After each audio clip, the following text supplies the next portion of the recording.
Bismillahirrahmanirrahim. Assalamualaikum warahmatullahi wabarakatuh. Pada kesempatan kali ini, video kedua kita, di mana secara keseluruhan kita membahas tentang analisis sheet file, kita akan membahas submateri tentang the effect of water on lateral earth pressure atau pengaruh air terhadap tekanan tanah lateral. Dan untuk itu akan ada dua outline pembahasan kita. Yang pertama adalah water on soil pores atau air di dalam rongga tanah. Yang kedua, the effect of water on lateral earth pressure atau pengaruh air terhadap tekanan tanah lateral. Oke, kita masuk ke pembahasan inti kita. Di sini kita melihat ada ilustrasi elemen tanah di sebelah kiri. Teman-teman bisa memperhatikan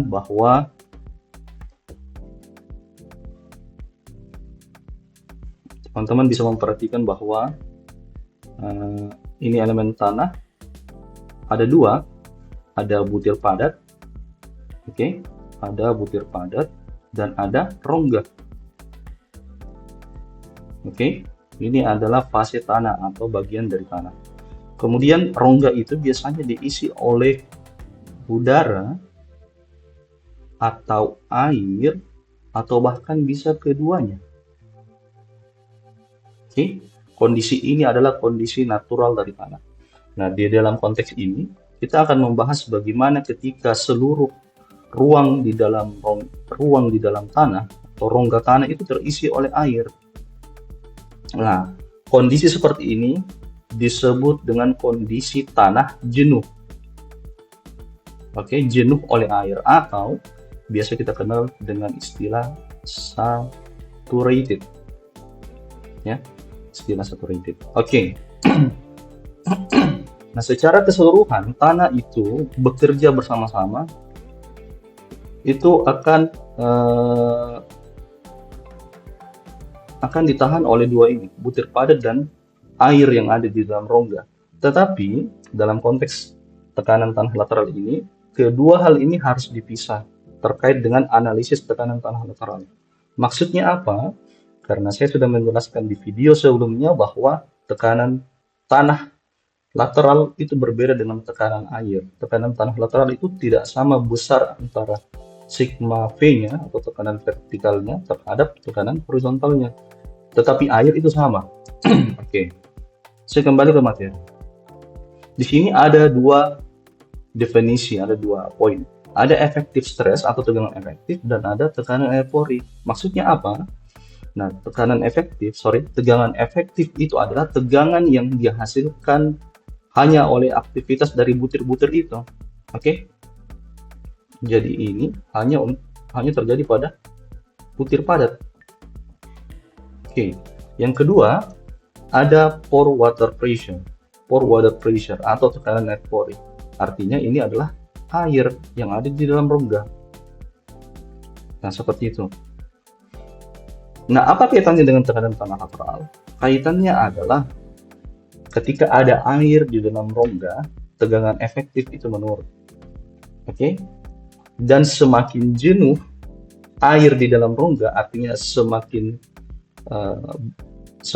banyak volume air mengisi rongga itu, tekanan air semakin besar, akan menghasilkan pula tekanan lateral yang besar. Nah, kira-kira itu inti poinnya. Lalu di sini ada gambar elemen tanah, saya bagi dua, ada solid atau butir padat dan ada air. Kita mengenal bahwa kalau misalnya tanah secara keseluruhan bekerja pada tanah jenuh itu akan menggunakan parameter berat volume saturated atau biasa disingkat dengan gamma sat. Ini adalah parameter berat volume tanah.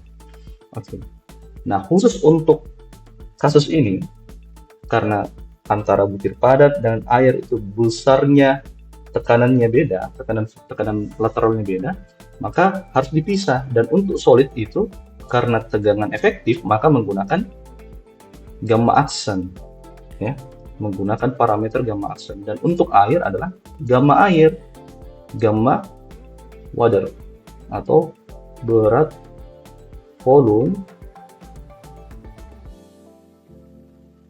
air. Dan yang di atas ini adalah berat efektif. Oke, ada berat efektif. Nah, bagaimana cara menghitung berat efektif? Menghitung berat efektif itu adalah mengurangkan antara gamma sat atau tanah dalam kondisi jenuh dikurang dengan gamma air. Oke, dikurang dengan gamma air. Jadi gamma air itu biasanya sudah kita ketahui besarnya adalah 9,81 kilonewton per meter kubik, atau biasa orang menyederhanakannya menjadi 10 kilonewton per meter kubik. Oke.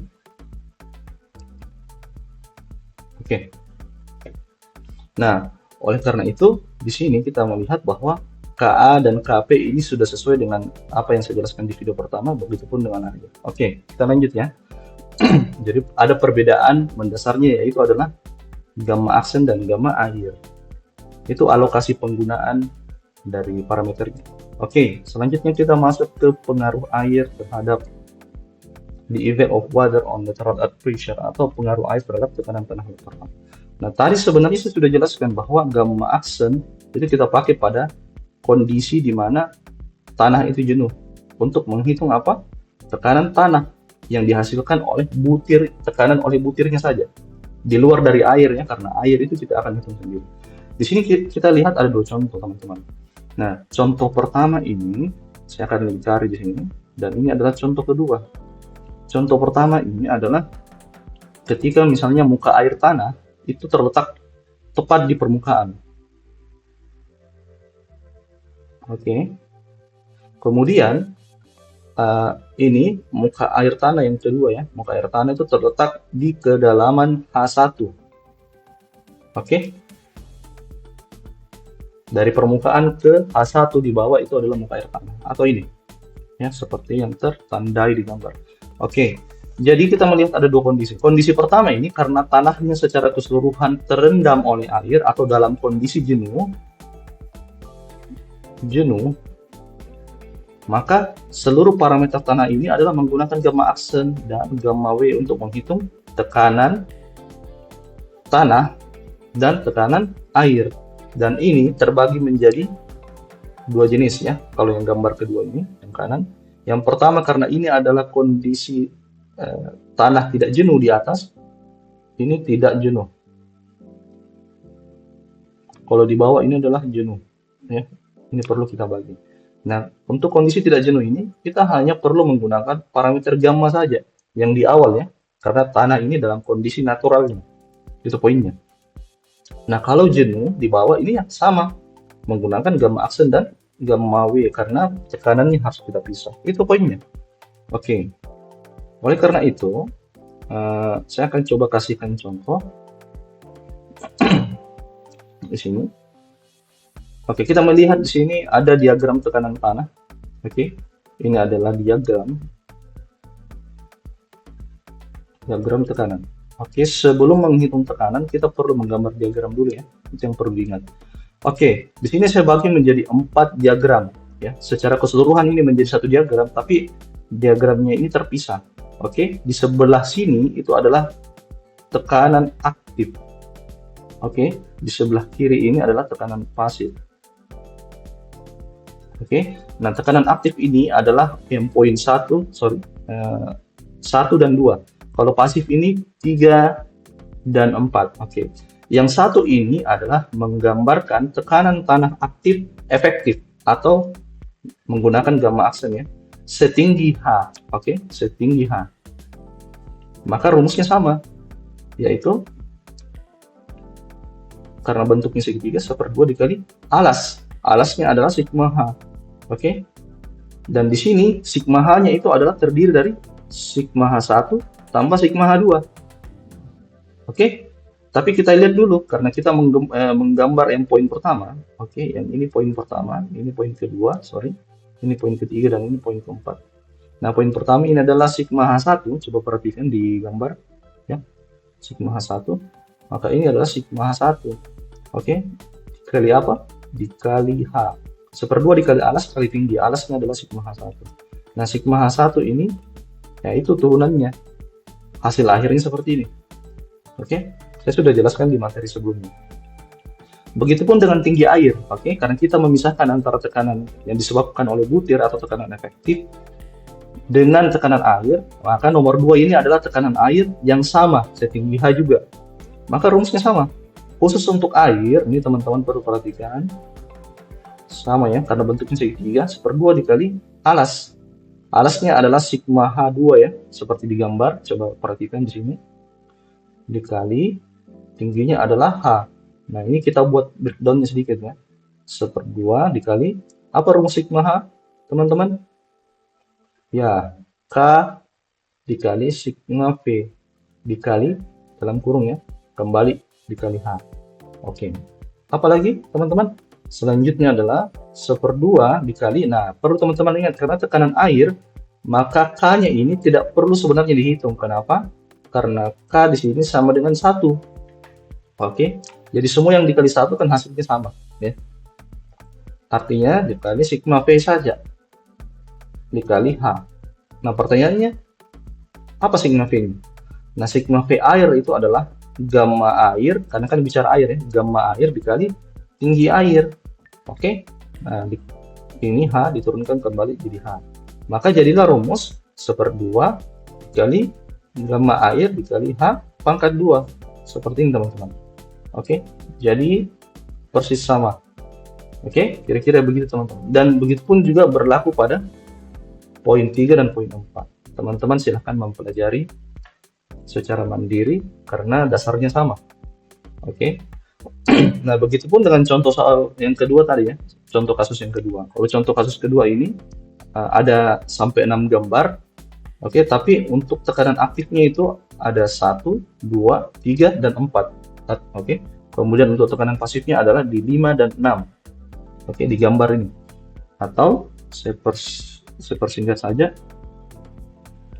Ini 1, ini 2, ini 3, ini 4, ini 5, dan ini 6. Cara menghitungnya sesederhana itu teman-teman. Hanya mengandalkan rumus 1/2 dikali alas dikali tinggi. Oke. Nah, saya akan jelaskan sedikit yang poin 1 ya. Jadi poin 1 ini perlu diingat bahwa pada daerah tak jenuh ini harus dihitung sendiri. Dan pada daerah jenuh ini harus dihitung sendiri juga. Oke, apa yang membedakan? Yang membedakan adalah satu jenuh dan tidak jenuh. Satu ketinggian H1, satu ketinggian H2. Sorry, kedalaman H2.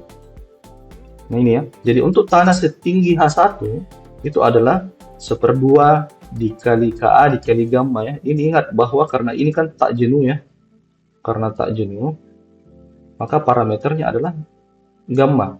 Oke, kalau untuk jenuh, gamma aksen dan gamma air, gitu ya.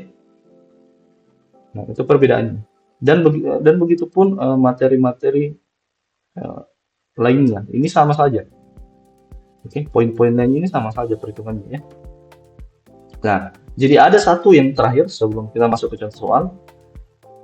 Poin kedua. Ini yang kedua penting ya. Apa itu yang kedua? Yang kedua itu adalah ada tekanan berbentuk persegi panjang ya.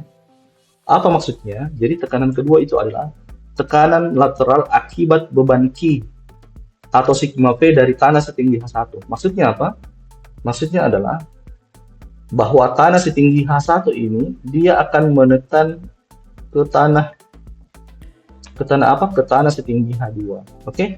Karena akan menekan, maka ada tambahan tekanan pada daerah H2 oleh akibat berat tanah setinggi H1.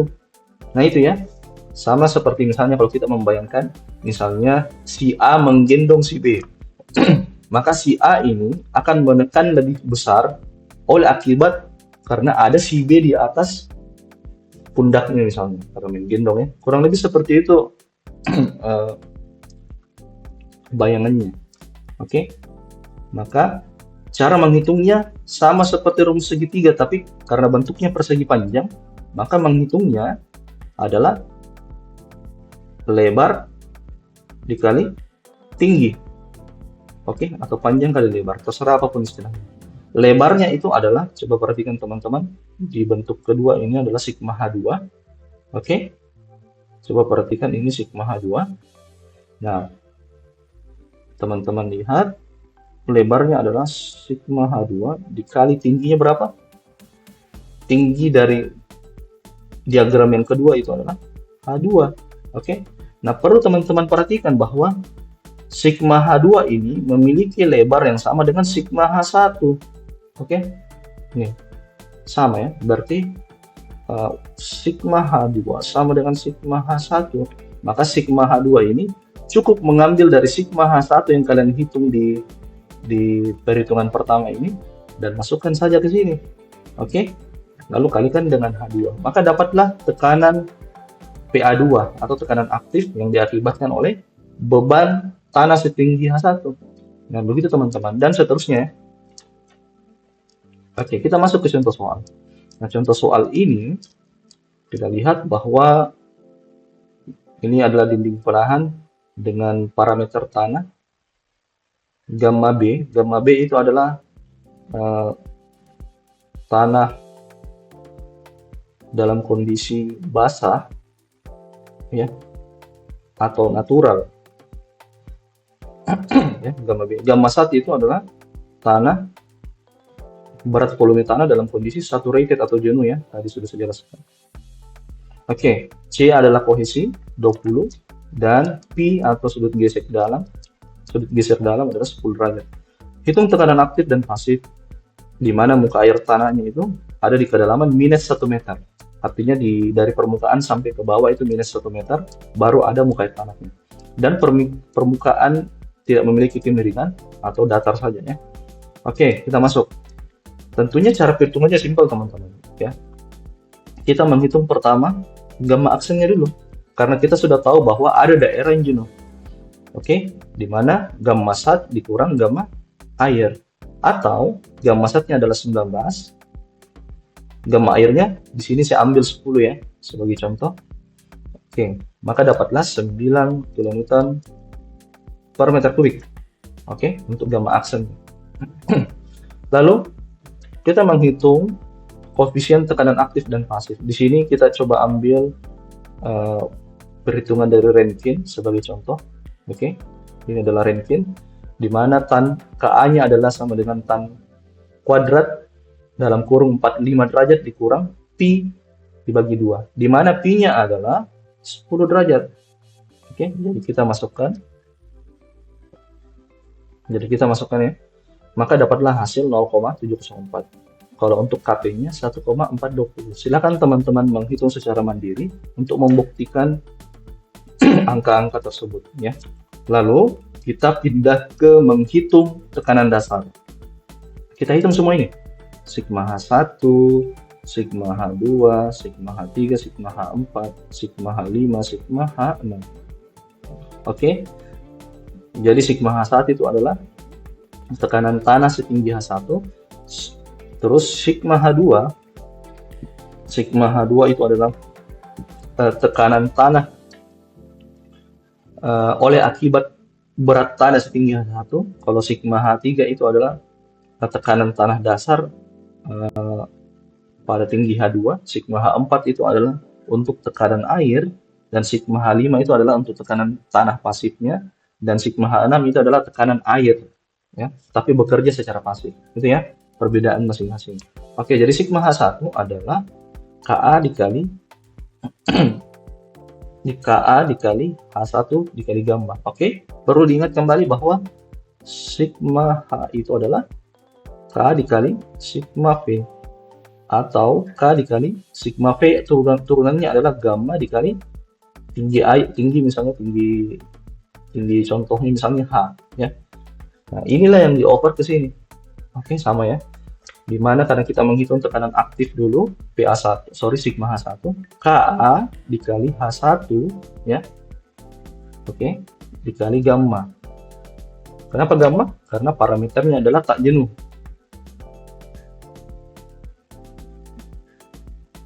Tak jenuh, kalau ini jenuh. Oke, maka dapatlah 0,704 dikali 1 dikali 19 dapatlah 13,376. Nah, kita beralih ke sigma H2. Nah, sigma H2 ini karena lebarnya itu sama dengan sigma H1, oke, lebarnya sama, coba perhatikan, maka saya tulis sigma H2 sama dengan sigma H1, oke, besarnya sama. Lalu yang ketiga, sigma H3 ini adalah eh, Ka dikali H2 dikali gamma aksen. Kenapa pakai gamma aksen?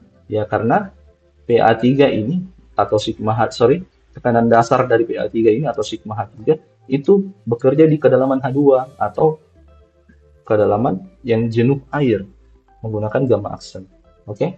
Kemudian sigma H4. Nah, kalau sigma H4 ini artinya dalam rangka menghitung tekanan air. Sehingga K air ini kan sama dengan 1 ya. Sigma H4 sama dengan K dikali H2 dikali gamma W ya, karena kita menggunakan air, menggunakan gamma W ya. Oke, maka K airnya kan 1, koefisien air. H2-nya adalah 4 meter. Kemudian gamma W atau berat volume air adalah 10 kN per meter kubik. Dapatlah 40. Oke. Jadi tekanan air ini cukup besar. Sorry, lebih besar di antara tekanan air ini. Kemudian sigma H5. Apa itu sigma H5? Sigma H5 itu adalah uh, untuk menunjang perhitungan tekanan pasif ya oleh butir. Oke, karena dalam kondisi jenuh juga di sini, maka menggunakan gamma aksen. Sudah pasti ya, seperti tertulis di sini. Kp kan pasif kan, berarti koefisien pasif dikali H2, H2 kecil ya. Seharusnya ini saja ya, H saja. Tidak usah tulis H2. Ini H saja sebenarnya. Cukup H saja. H kecil. Kp dikali H dikali gamma aksen 1,42 dikali 2 dikali 9 ya. Maka dapatlah 25,560. Lalu sigma H6 karena ini adalah tekanan pasif oleh tekanan air, oke. Maka rumusnya sama kayak tadi. K air dikali H dikali gamma W ya. 1 dikali 2 dikali 10. K airnya 1, H-nya adalah 2, sama-sama ya 2 meter. Ini teman-teman lihat 2 meter dikali 10 dapatlah 20. Oke, terakhir karena sudah kita menghitung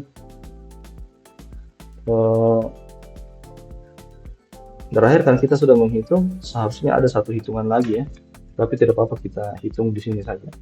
Jadi teman-teman silahkan menghitung kembali, menghitung PA1 itu besarnya adalah 1/2 dikali alasnya adalah sigma H1 dikali H1 ya. Nah, untuk PA2 silahkan dihitung. Ini kan bentuknya persegi panjang ya. Ini PA2. Maka lebarnya adalah sigma H2 dikali tingginya adalah H2. Terus PA3 karena bentuknya segitiga, kita hitung rumusnya 1/2 dikali alasnya adalah sigma H3 dikali tingginya adalah H2 ya. Dan untuk pressure of water atau tekanan air kita lihat di sini. Oke, yang ini kita hitung ya. Ya sama rumusnya. 1/2 dikali sigma H4 dikali tingginya H2. Nah, ini untuk tekanan aktif ya. Oke, nah kita lanjut ke daerah pasif karena saya belum sempat menuliskan. Dari teman-teman silahkan menghitung secara mandiri. Oke, karena ini adalah hasil akhir. Nah, ada lagi PP1. PP1 ya, seperti yang tergambar di kiri. PP1. Oke. PP1 itu adalah 1/2 dikali alasnya adalah sigma H5 dikali tingginya adalah H kecil ya. Terus ada lagi PW, P omega ya, tekanan air. adalah 1/2 dikali alasnya adalah sigma H6 dikali H. Nah, tugas teman-teman adalah mencari hasil akhir ini. Silahkan masukkan saja semua hasil hitungan yang di sini. Atau saya coba hapus dulu baru saya. Oke. Saya akan coba hapus sedikit dulu. Oke.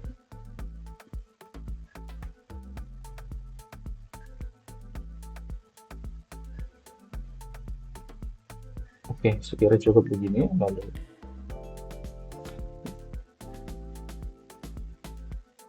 oke, teman-teman tinggal memasukkan ke dalam rumus ini ya semuanya. Masukkan saja sigma H1-nya berapa? Adalah 13,376. Sigma H2-nya sekian, sigma H3-nya sekian. Masukkan ke dalam rumus, lalu akan dapat hasil, itulah tekanan tanah aktif maupun pasifnya. Oke, sekiranya cukup itu teman-teman materi kita, dan akan ada tugas buat teman-teman sebagai evaluasi, di mana tugasnya seperti yang tertulis di layar teman-teman. Silakan teman-teman kerjakan tugas ini, dan tugas ini akan dikumpulkan melalui barcode yang tertera di layar. Oke, dengan teman-teman mengupload dengan format nama, NIM, kelas dalam kurun assignment 3 atau assign 3 ya. Oke teman-teman, jadi sekian materi tentang analisis tekanan tanah lateral yang dipengaruhi oleh air. Selanjutnya kita akan masuk ke video chapter keempat. Terima kasih. Assalamualaikum warahmatullahi wabarakatuh.